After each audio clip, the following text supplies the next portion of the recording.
Indrajit study point में आप सभी का स्वागत है। हम पढ़ रहे हैं एनसीईआरटी क्लास 11th अध्याय 9 औद्योगिक क्रांति भाग 2। इसमें हम कोयला और लोहा से शुरुआत करते हैं।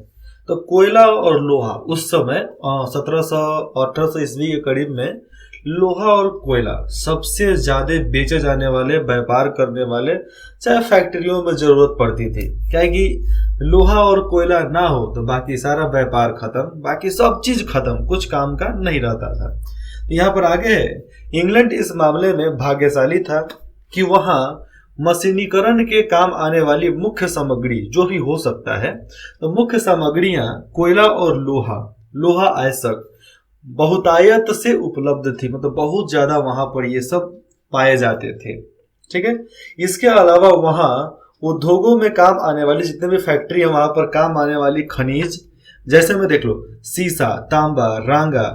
तो सीसा का मतलब जानते हो, तांबा जानते हो, रंगा में आपको अल्मुनिया वगैरह आ जाएगा। और आप सोल्डिंग मशीन का इस्तेमाल करते हो तो उसमें रंगा को आप जानते होगे। ऐसा मेटल है जो थोड़ा सा हीट पर भी वो पिघल जाता है। तो ये सब भी वहां पर खूब मिलते हैं, जिसकी कमी नहीं है उन लोगों की। किंतु 18वीं सदी तक वहां इस्तेमाल योग्य लोहे की कमी थी। मतलब 18वीं सदी आते आते वहां पर इस्तेमाल हो वैसे लोहे की इनके पास कमी हो गई। क्यों? लोहा प्रगलन, मतलब लोहा को पिघलाने की प्रक्रिया के दौरान लोह खनिज में से शुद्ध तरल धातु के रूप में निकाला जाता था। जब लोहा पिघलाया जाता है तो उसका अनुसार उसमें से शुद्ध लोहा को निकाल लिया जाता है, और जो खराब खड़ी होता है ना, खड़ी मतलब जिसको कुछ नहीं बनाया जा सकता, तो उसको निकाल कर छान दिया जाता है, कहीं ना कहीं उसको फेंक दिया जाता है। तो वो भी एक तरीके से पहाड़ जैसा बन जाता है। फिर उसको ले जाकर उसी खाई में भरकर कंप्लीट कर देते हैं, तोप देते हैं। तो ये खनिज के करीब में जो रहा होगा वो जानता है, लेकिन जो बाहरी दुनिया में रहे वो नहीं जानते हैं। लेकिन आप समझो कि जब लोहा को पिघलाया जा रहा है, फिर उसमें से खराब चीज जो है, खराब प्रोडक्ट मतलब गंदगी लोहा का, उसको निकाल कर शुद्ध लोहा को ढाला जाता है, बनाया जाता है कि उसका कुछ ना कुछ अब बनेगा। फिर उसको भी पिघलाया जाता है जब आपको कोई सामान बनाना होगा। ऐसा नहीं कि आप लोहा पिघलाओ तुरंत सामान बना दोगे, नहीं। लोहा पिघलाओगे, कच्चा लोहा बनाओगे, फिर उस लोहा को पिघलाओगे, उसमें मैग्नीशियम डालोगे, तब जाकर वो पक्का लोहा बनेगा जो आपके घर में मिल जाता है देखने के लिए। चाहे आपका लैपटॉप हो, पीसी हो, फोन हो, दरवाजा हो, खिड़की हो, या आपका पिलर हो जिसको बीम बोला जाता है, तो ये सब में आपको जो लोहा मिलता है वो शुद्ध लोहा वाला आता है। आज यहाँ पर देख लो, सदियों तक इस प्रगलन की जो प्रक्रिया थी, मेल्टिंग प्रक्रिया, जिसको लोहा को पिघलाकर कुछ बनाना, तो ये आज से नहीं चल रहा है, सदियों पुराना रीति रिवाज है हम लोगों का। रीति रिवाज कह लो, जरूरत के हिसाब से उसको कह लो। लेकिन पहले लोहार लोग, मतलब जो इसका काम करते थे, उसको लोहार बोला जाता था। आयरन स्मिथ और गोल्ड स्मिथ सोनार को बोले जाते हैं। तीन लोगों का काम था लोहा को पिघलाना, धातु को पिघलाना, कुछ भी बनाना। आज ये सब जात पात लोग भूल गए हैं, लोग जो मन करता है वो करते हैं। यहाँ पर देख लो, एक चित्र बनाए गए हैं धवन भट्टी बाएं और मध्य भाग में, और काठकोयला की भट्टी यहाँ पर भी दिखाई गई है, जो आपको दाएं ओर में दिखेगा कोटकोयला की भट्टी। शायद यहाँ पर वो पटरी के बगल में है। वहां पर लकड़ी को रखकर जलाया जाता है, फिर उसके बाद से उसका इस्तेमाल लोग करते हैं। ऐसा हम भी सुने हैं, देखे भी हैं कि लकड़ी से लोग कोयला बनाते हैं। देखो यहाँ पर जलाया जा रहा है ना, छोटा छोटा कोयला का ढेरी, तो इसको जलाया जा रहा है। फिर उसके बाद से इस कोयले का इस्तेमाल लोग कंपनी में करेंगे। लेकिन अब तो आता, उसके बाद आ गया ओरिजिनल शुद्ध कोयला। एकदम काला होता है, काला से भी काला होता है, देखने के बाद चमकेगा वो। जिस तरह डायमंड चमकता है ना, उस तरह काला कोयला चमकता है। मैंने देखा है ना उसको। झारखंड में जो लोग होंगे वो हाईवे पे गाड़ी आता होगा, चाहे ट्रेन आता होगा, तो वहां पर दिखता होगा। आप रेलवे ट्रैक्स पे बैठ जाओ तो वहां पर आपको देखने को मिल जाएगा। बीच में नहीं बैठने को बोल रहा हूँ, साइड में बैठो, तो वहां पर आपको ये सब देखने को मिल जाएगा। ऐसे में मध्य प्रदेश और उत्तर प्रदेश के बीच में था ना, बॉर्डर के पास, तो वहां पर मैंने देखा था, इधर उधर नहीं। आपको सीधा बताऊं तो यूपी का ही इलाका था। यूपी से मध्य प्रदेश रेलगाड़ी जा रही थी, तो उसी में ये सब कोयला मैंने देखा, चमकते हुए कोयला।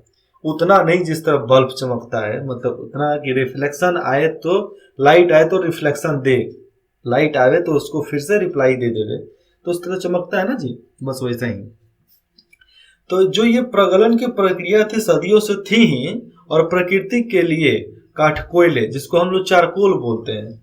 चारकोल ऐसे अलकतरा को भी बोला जाता है, जो रोड साइड में आपको देखने को मिल जाते हैं, लेकिन ये चारकोल आपको लकड़ी वाला कोयला को बोला जा रहा है। और चारकोल तो भाई कोयला को भी बोला जाता है, जो भी कोयले हो जाए, चाहे वह पत्थर वाला कोयला हो गया, चाहे वो लकड़ी वाला कोयला हो गया। लकड़ी वाला कोयला तो ठीक है, लेकिन पत्थर वाला कोयला जब उसको जलाया जाता है, धुआं बहुत ज्यादा देता है, बहुत ज्यादा, तो उसका प्रयोग किया जाता था काठ कोयला का, लकड़ी वाला कोयला, और फिर बाद में पहाड़ वाला कोयला।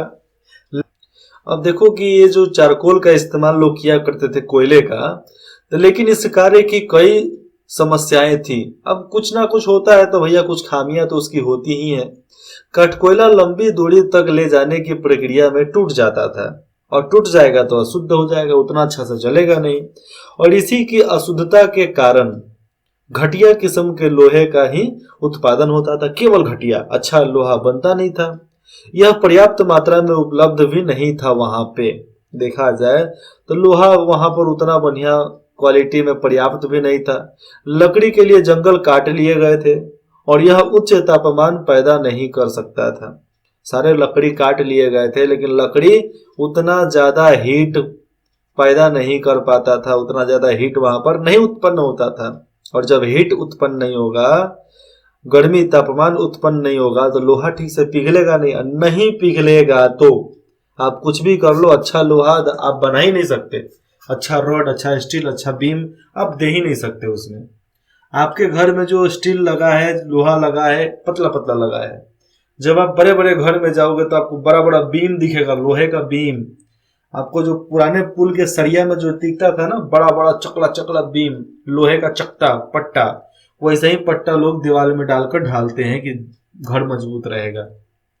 और ऐसा नहीं है कि केवल रॉड के वजह से ही पूरे घर मजबूत होता है, नहीं, रॉ मटेरियल जो आप इस्तेमाल करते हो उसके वजह से आपका घर टिकाऊ होता है, नहीं तो ऐसे ही बोका लेकर ढह जाएगा कुछ हो। इस समस्या का कई वर्षों से हल ढूंढा जा रहा था, बहुत ज्यादा लोग कोशिश भी कर रहे थे। अंतोगत यहाँ पर देखा जाए तो शोपशायर के एक डर्बी परिवार ने, जो स्वयं लौह उत्पादक थे, वो भी लोहार ही थे, लोहार नहीं बोलेंगे, उनके पास कंपनी था, लोह उत्पादन करने की कंपनी उन लोगों के पास थी, जो लोहा बनाते थे। और बहुत ज्यादा समय लगाने के बाद इन लोगों ने रिसर्च में इस बात को ढूंढ निकाला, इस समस्या का हल निकाल लिया था। ठीक है, इन परिवार ने मिलकर, कौन, डर्बी परिवार ने मिलकर इस सारी समस्या का हल निकाल लिया। और आधी शताब्दी के दौरान इस परिवार को 3 पीढ़ियों ने, दादा पिता और पुत्र, जो सभी अब्राहम डर्बी के नाम से पुकारे जाते थे। अब्राहम लिंकन का आप नाम सुने होंगे, लेकिन अब्राहम डर्बी इनका नाम था, जिसके नाम से हम सब लोग जानते हैं। धातु कर्म मतलब यहाँ पर समझ लो धातु के काम में, उद्योग में क्रांति ला दी। और जो ये नया मशीन आया, जिसके वजह से धातु करने वाले फैक्ट्रियों में, धातु का बनाने वाले जो भी हो गए, तो उन लोगों के उद्योगों में एक तरीके से क्रांति आ गया। क्रांति मतलब एक तरीके से तेजी आ गया इन लोगों में, कि अब अच्छा माल बन रहा है, अच्छा चीज बन रहा है, हम इसकी सप्लाई अब पूरे देश में आसानी से कर सकते हैं। ये जो इन लोगों का धातु काम में जो क्रांति आ गया, तो इस क्रांति का प्रारंभ जो था ना 1709 में, प्रथम अब्राहम डर्बी, जो 1677 से लेकर 1717 उनका जीवन काल था, उसके द्वारा किया गया आविष्कार से हुआ था। क्रांति आ गया था लोहा वाले फैक्ट्रियों के बीच में, चाहे लोह उद्योग हो गया। यह धमन भट्टी, जो गर्म करने वाला भट्टी का आविष्कार था, जिसमें सर्वप्रथम कोक का इस्तेमाल किया जाता था, कोयले का ही इस्तेमाल होता था। कोक मतलब वो वाला कोक मत समझ लेना, कोको कोला। तो कोक में उच्च ताप मतलब गर्मी, तो उच्च ताप उत्पन्न करने की शक्ति थी। और वह पत्थर के कोयले, ये पत्थर के कोयले की बात कर रही है, ठीक है। तो पत्थर के कोयले से गंधक तथा अपद्रव निकाल कर, अब देखो यहाँ पर समझो, यहाँ पर ध्यान से बात क्या हो रहा है कि पत्थर के मतलब कोयले से, जो पत्थर वाला कोयला होता था उसमें से, ठीक है, गंधक तथा अपद्रव मतलब जो बेकार चीज होता है उसको निकाल कर तैयार किया जाता था, मतलब गुड सबसे बढ़िया कोयला वहां से निकाल लिया जाता था। और इस आविष्कार का फल यह हुआ कि तब से भट्टियों को काठकोयलों पर निर्भर नहीं रहना पड़ा था। जब पहाड़ी कोयला, पत्थर वाला कोयला का इस्तेमाल होने लगा, क्योंकि उसमें बहुत ज्यादा गर्मी होता था, उसके बाद काठकोयला मतलब लकड़ी वाले कोयला का इस्तेमाल बंद हो गया। और इन भट्टियों से जो पिघलाया हुआ लोहा निकलता था उससे पहले की अपेक्षा अधिक बढ़िया, बहुत बढ़िया और लंबी ढलाई वाली, चाहे बहुत साल तक चलने वाली, वहां पर अब लोहा बनाया जाने लगा था, ढलाई होते जा रहा था। यहाँ पर लिखा है कि लंबी ढलाई की जा सकती थी। अब लंबे लंबे ढलाई भी कर दी जाती थी, पहले नहीं होता था। समझो कि इस पुल बनाने के चक्कर में अगर इस तरह नहीं बनाया जाएगा तो ये ढह जाएगा पुल। और पहले का अंग्रेजों का देखो क्या पुल बनाते थे। देखो एक बीम डाल दिए नीचे से ऊपर, उसके बाद से एक ऊपर डाल दिए, एक नीचे से खड़ा कर दिए। अब ये गिरेगा? कभी नहीं गिरेगा। अब जरूरत पड़ता है तो ये लोग उठा भी देते हैं। बहुत सारा पुल है जिसको उठाया जाता है। हाँ, आप इंटरनेट पर देखे होंगे कि बहुत सारे पुल को बीच से उठा दिए जाते हैं बड़े बड़े नाव को निकालने के लिए। प्रक्रिया थी लंबे समय तक ये टिकाऊ रहे। तो इस प्रक्रिया में कुछ और आविष्कारों द्वारा आगे जो भी लिया उसका टेंडर, तो उसके द्वारा आगे और सुधार किया गया। द्वितीय डर्बी, प्रथम डर्बी तो ठीक है, द्वितीय डर्बी जिसका जीवन काल कितना था, 1711 से लेकर 1768 के बीच में, मतलब इतना रिकॉर्ड यहाँ पर दिखाया गया है। तो उन्होंने ढलवा लोहे कौन बोलता है, इसको हम लोग पिघला देते हैं, तो उस लोहे से पिटवा लोहे का विकास किया जो कम भंगुर था। अब जब ढलवा लोहा हो गया, उससे अब लोहा बनाया। लोहा बनाने के बाद उसको गर्म किया, गर्म करने के बाद पीट के उसको लंबा किया। तो ये सब पिटवा लोहे का इस्तेमाल लोगों ने किया। जो भंगुर था उसका भी इस्तेमाल ये लोग कर डाले थे। हेनरी कोट ये नाम है जिसका यहाँ पर समय काल दिया जा रहा है 1740 से लेकर 1823 तक, ठीक है। तो हेनरी कोट ने आलोड़न क्या होता है, आलोड़न भट्टी में होता था, जिसमें पिघले हुए लोहे से अशुद्धि, पिघले हुए लोहे से जो खराब लोहा उसमें हो गया, खराब चीज हो गया, गर्दा हो गया, तो उसको दूर किया जा सकता था। और बेलन मिल का मतलब क्या था, रोलिंग मिल, जिसको पतला करने का काम होता है। तो रोलिंग मिल का आविष्कार किया, जिसमें क्या हुआ था, परिशोधित, मतलब जो लोहा ठीक है निकलने वाला है, प्रशोधित लोहे से छड़े तैयार करने के लिए भाप की शक्ति का इस्तेमाल किया जाता था। अब रोलिंग वाले मिल में वहां पर भाप वाले इंजन से मशीन चलता था, जिससे काम क्या होता था, काम यही होता था कि जो भी लोहा वहां से निकलेगा उस मशीन के वजह से वहां से पतला होकर निकलेगा, छड़िया बन के, तो छड़ बन जाते थे। और पहले का छड़ गोल गोल होता था, आज का छड़ हम लोग का लंबा लंबा, उसमें कटिंग है ना, पहले का छड़ में कटिंग नहीं होता था, पहले गोल गोल ही रड हुआ करता था। अब लोहे से अनेक उत्पाद बनाना संभव हो गया था। अब लोहा से बहुत सारा सामान बनाया जा सकता था, चाहे जो भी बना लो। हम लोग भारतवासी तो कहिए से बनाते आए हैं और हम लोग बनाते रहेंगे, किसी के मोहताज नहीं है हम लोग। चूंकि यहाँ पर लोहे में टिकाऊपन अधिक था। अब देखो पिटवा लोहा था तो टिकाऊपन अधिक हो गया। अधिक कब हो गया कि जब उसमें से खराब चीज को छांट दिया गया, केवल बढ़िया चीज को रखा गया, तब ना टिकाऊ हुआ जी। इसलिए इसे मशीनें और रोजमर्रा की चीजें बनाने के लिए लकड़ी से बेहतर सामग्री माना जाने लगा था। अब लकड़ी से बढ़िया बेहतर प्रोडक्ट को यहाँ पर चुन लिया गया, लोहा। अब सब कोई लकड़ी छोड़ कर लोहा खरीदने लगा, लोहा लगवाने लगा। इसीलिए पहले का जब आप दरवाजा देखोगे, आज से 200 वर्षों का दरवाजा देखो, पहले का नहीं मिलता है तो आप किसी पुराने मंदिर में जाओ, पुराने से पुराने मंदिर में, जब वहां पर जाओगे तो आपको पुराना गेट मिलेगा। तो गेट इतना भारी है, इतना भारी है, इतना भारी है कि अगर वो गिर जाए ना तो 10 आदमी से ज्यादा लगेगा उसको उठाने में। तो पहले का लोहा भारी हुआ करता था। क्यों? क्योंकि पहले का लोहा लोग ओरिजिनल बनाते थे, उसमें कटौती नहीं होता था, चोरी नहीं होता था। आज तो सब जगह डकैत बैठा है सब, और नहीं डकैती करेगा सब, नहीं चोरी करेगा सब, तो उसका पेट भरेगा क्या।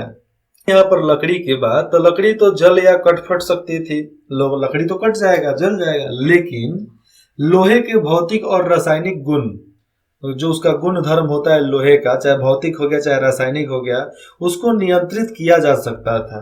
लोहा को कोई आसानी से चाकू से काट नहीं सकता है, लोहा को कोई जला नहीं सकता है जल्दी जल्दी जलाएगा कैसे, नहीं लोहा फटेगा। हाँ, कोई भारी चीज लग गया लोहा से, तब लोहा चुकनी चुकनी हो जाएगा। जैसे में टाइटैनिक धस गया, कहाँ धस गया, समुद्र में। ब्लास्ट होगा तो फटबे करेगा, फटेगा तो डुबे करेगा। 1770 के दशक में जॉन बिलिक्सन नाम था। 1770 के दशक के दौरान जॉन बिलिक्सन, जो उनका जीवन काल था 1728 से लेकर 1808 तक, ठीक है, करीब करीब 80 साल तक जिए थे। तो उन्होंने सर्वप्रथम लोहे की कुर्सियां आसव तथा शराब की भट्टियों के लिए टंकियां और लोहे के सभी आकारों की नलियां पाइपें बनाई थी उस समय। समझो कि 1770 में पहली बार लोहे की कुर्सी बनाई गई, आसव मतलब बेड बनाया गया, शराब की भट्टी बनाई गई, भट्टी में जो इस्तेमाल होता था टैंकर बनाया, और लोहे की सभी आकारों की नली बनाई, पाइप बनाई, तब जाकर वो फेमस हुए हैं। और सबने सोचा कि लोहा तुम बनाओ, हम उसका सामान बना लेंगे। तो ये खासियत होती है कुछ अलग सोचने की, एक जैसे सोचोगे तो नहीं हो पाएगा ना। 1789 में तृतीय डर्बी, जो उसका पुत्र था, मतलब पोता समझ लो प्रथम डर्बी का, तो उसका जीवन काल बहुत कम था, 41 साल में मर गया शायद। यहाँ पर तो साफ लिख रहा है कि 1750 में जन्म लिया और 1791 में स्वर्ग सिधार गए बाबू। हाँ, लेकिन भैया बहुत साइंटिस्ट लोग होते हैं, थोड़ा इन लोगों की जीवन रेखा गड़बड़ हो जाती है, उन लोगों का सोना उठना बैठना खाना पीना ठीक नहीं होता है। तो उन्होंने सबसे आप समझो कि विश्व पहला लोहा का पुल, जिसका नाम था कोलब्रुक डेल, जो ऊपर आपने तस्वीर में देखा है, सरवन नदी पर बनाया गया था। और सेवर्ण नदी पर ये पुल को बनाया गया था। सबसे पहले पुल बनाने वाले वही था। क्या नाम था? तृतीय डर्बी। यहाँ पर समझो आप कि बिलिक्सन ने पानी की पाइपें पेरिस को पानी की आपूर्ति के लिए 40 मील लंबी पहली बार ढलवा लोहे से बनवाई। तो लोहा को ढलवा कर बनवाया गया, कितना? 40 मील मतलब 60 किलोमीटर उतना दूर का पाइप। तो छोटा छोटा 10-10 फीट का ब्रिक्स आता था, मतलब ब्रिक्स नहीं, उसको समझेंगे लोहा का, आपको पाइप समझ लो आप। तो लोहे का पाइप को ढलवा दिया, और ढलवाने के बाद उस लोहा का इस्तेमाल किसमें किया? पानी लाने के लिए। कहाँ पे? पेरिस के शहर में, पेरिस के दूसरे इलाके से पेरिस के मेन शहर में लाने के लिए पाइप बनवाया गया था। और पेरिस एकदम खूबसूरत शहर है भैया, एकदम खूबसूरत शहर, मजा आ जाएगा कभी जाओगे तो आप। ऐसे जो भी शहर के राजधानी में जाओगे ना, तो आपको लगेगा कि स्वर्ग है, लेकिन जैसे उसके सब्जी मंडी में जाओ, लगेगा कि साला इससे बढ़कर कचरा चीज कहीं नहीं है। तो ये फ्रांस देख लो, यहाँ पर स्कॉटलैंड है, बाकी सब आपका यह न्यू कैलेस उत्तरी सागर, कारकियास, यहाँ पर लीडस है, मैनचेस्टर है, लवरपूल है। तो ये सब यहाँ पर लवरपूल है, आपके लिए है, आप जब भी घूम कर आओ, मेरे लिए नहीं हो गया, अरे बुढ़पुरानिया लोग के लिए थोड़े काम में आता है जी। तो उसके बाद लोहा उद्योग कुछ खास क्षेत्र में कोयला खनन तथा लोहा प्रगलन की मिली जुली यहाँ पर इकाइयों के रूप में केंद्रित हो गए थे, क्योंकि अब धीरे धीरे यहाँ पर सबको लोग मिलने लगा था, क्योंकि अब सब किसी को जरूरत थी। तो यहाँ पर लोहा उद्योग, कोयला खनन, ये सब मिल गए थे। मिलने के बाद इन लोगों की प्रक्रिया बहुत तेज हो गई, क्योंकि अब सामान लाने ले जाने में आसानी हो जाती थी। इस देश की मैं बात कर रहा हूं, तो यह ब्रिटेन का सौभाग्य ही था। ब्रिटेन एकदम समझ लो कि ईश्वरीय देन था उनके पास, कि वहां एक ही द्रोणी क्षेत्र में, एक ही जगह पे, यहाँ तक कि एक ही पार्टियों तो एक ही पहाड़ी क्षेत्रों में, तो पट्टियों में उच्चतम कोटि का कोकिंग कोयला, ठीक है, कोकिंग कोयला और उच्च स्तर का लोह खनिज साथ साथ पाया जाता था, अलग अलग नहीं, एक ही जगह पर।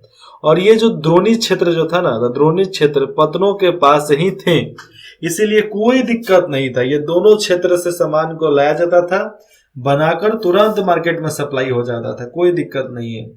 वहां ऐसे 5 तटीय कोयला क्षेत्र थे जो अपने उत्पादों को लगभग सीधे ही जहाजों में लदवा सकते थे। डायरेक्ट जहाज में लदवा दो सामान को, चूंकि कोयला कोयला क्षेत्र जो था ना समुद्र तट के पास ही था, इसलिए जहाज निर्माता का कारोबार और नौ परिवहन का व्यापार खूब बढ़ा वहां से। और खूब बढ़ेगा क्यों नहीं, सामान मिल रहा है, आपको लादना है, ले जाना है, रिस्क आपका वहां पहुंचा देना है, पैसा लेकर चले आना है, तो इसमें दिक्कत ही किस बात का होगा भैया।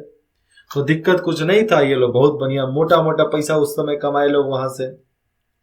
तो ब्रिटेन के लौह उद्योग ने 1800 से लेकर 1830 के दौरान अपने उत्पादन को चौगुना बढ़ा लिया, और बढ़ेवे करेंगे, सब चीज उनके पास है, ट्रांसफर करने के लिए नाव हो गए तो बढ़ेवे करेंगे। और उसका उत्पादन पूरे यूरोप में सबसे सस्ता था, और सबसे सस्ता था यूरोप में, खूब बेचा गया। और 1820 में 1 टन ढलवा लोहा, कितना, 1 टन ढलवा लोहा बनाने के लिए 8 टन कोयले की जरूरत होती थी। समझो यहाँ पर 1 टन ढलवा लोहा बनाना है तो 8 टन कोयले की जरूरत हमें हो जाती थी। आज तो बिजली वाला भी मशीन सब चल रहा है ना, किंतु 1850 तक आते आते यह मात्र घट गई और केवल 2 टन कोयले से ही 1 टन ढलवा लोहा बनाया जा सकता था, ढलवा कर। तो समझो कितना ज्यादा यहाँ पर आगे बढ़ोतरी हो गई कि 30 साल आते आते जो 8 टन कोयला लगता था अब 2 टन पे आ गया। अब 2 टन कोयला से बढ़िया लोहा यहाँ पर बनवाया जा सकता था। कितना, 2 टन कोयला से 1 टन ढलवा लोहा बन जाता था। और 1848 तक यह स्थिति आ गई थी कि ब्रिटेन द्वारा पिघलाए जाने वाले लोहे की मात्रा बाकी सारी दुनिया द्वारा कुल मिलाकर पिघलाए जाने वाले लोहे से अधिक था। मतलब बाकी सब लोहे से ज्यादा मजबूती था ब्रिटेन के लोहा में। कारण था भैया, वो बढ़िया से अब छानबीन करते थे और बढ़िया से उसको बनाते थे, इसलिए वहां पर दाम तो होगा ही।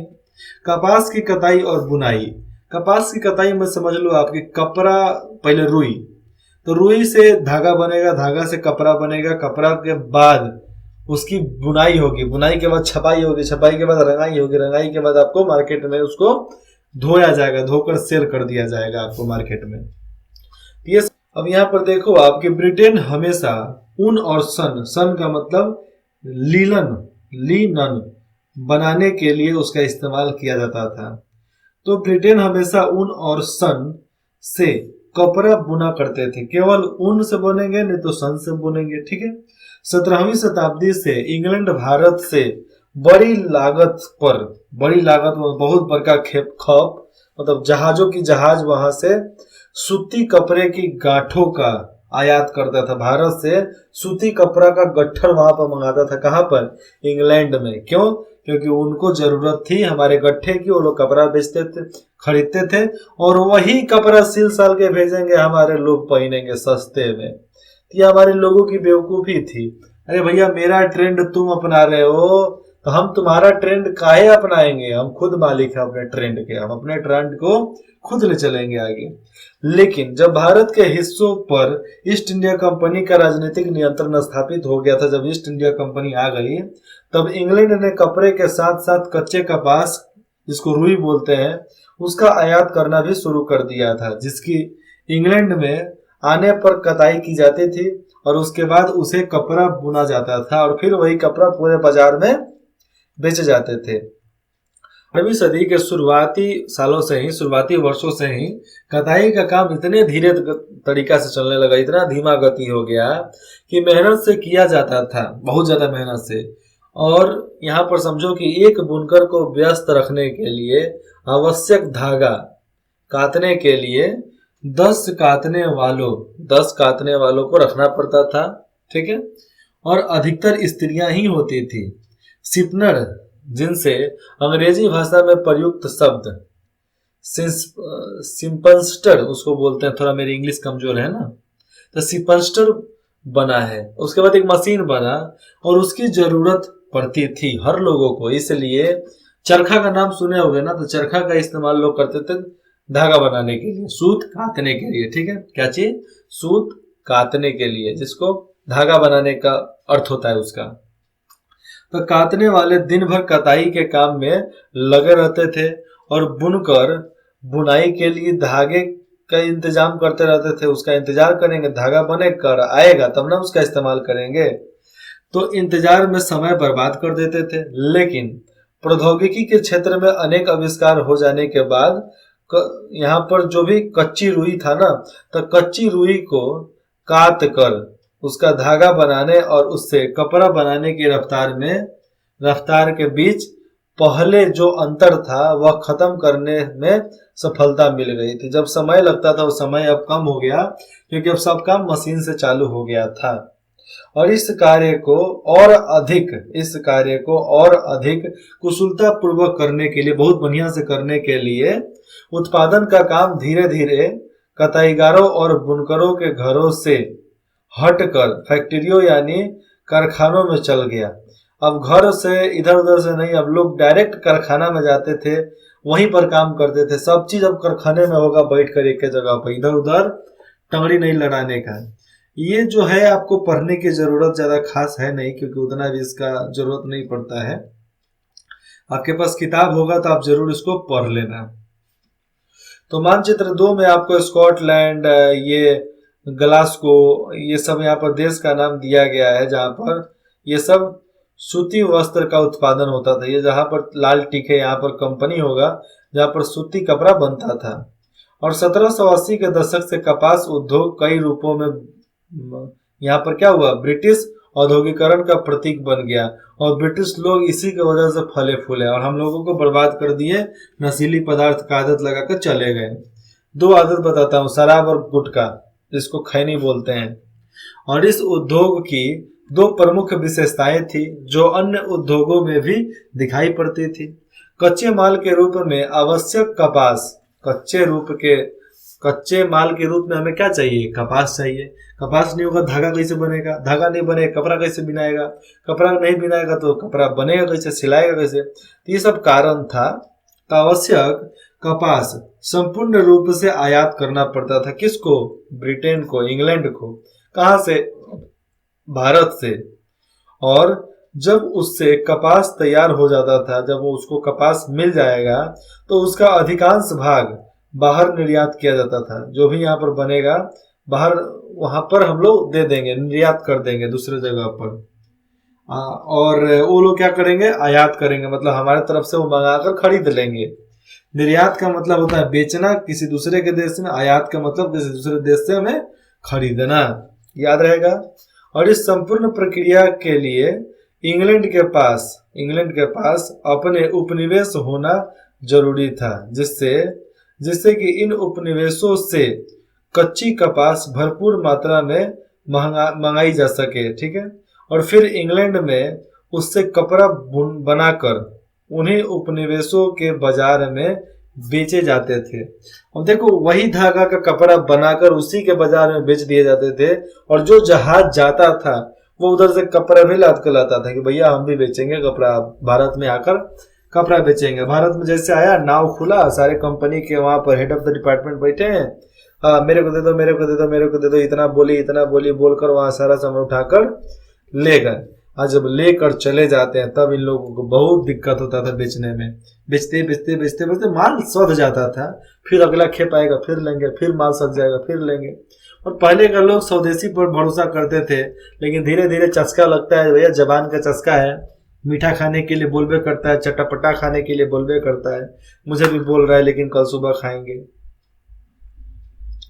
और जो ये उद्योग जो था ना, धागा बनाने का, चाहे लोहा का चाहे कोयला का, तो यह उद्योग जो था प्रमुख रूप से कारखानों में काम करने वाली स्त्रियों तथा बच्चों पर बहुत ज्यादा निर्भर था। अच्छा, जितना भी काम था स्त्रियों और बच्चों की वजह से ही होता था।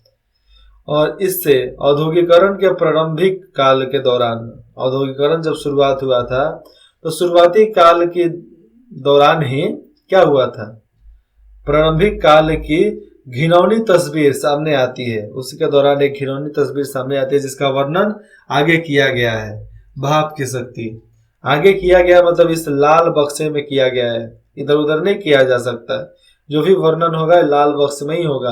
कुछ उसके बारे में बताया जाएगा कि उसको किस तरह शोषित किया गया, परेशान किया गया, लड़कियों के साथ क्या क्या हुआ, वही सब मालूम चलेगा, दूसरा क्या है। अगले भाग में हम भाव की शक्ति के बारे में पढ़ेंगे, ठीक है। तब तक आपको जो भी डाउट है आप हमसे पूछिए, डाउट क्लियर कीजिए। इंद्रजीत स्टडी पॉइंट में जुड़ने के लिए आप सभी का बहुत बहुत धन्यवाद।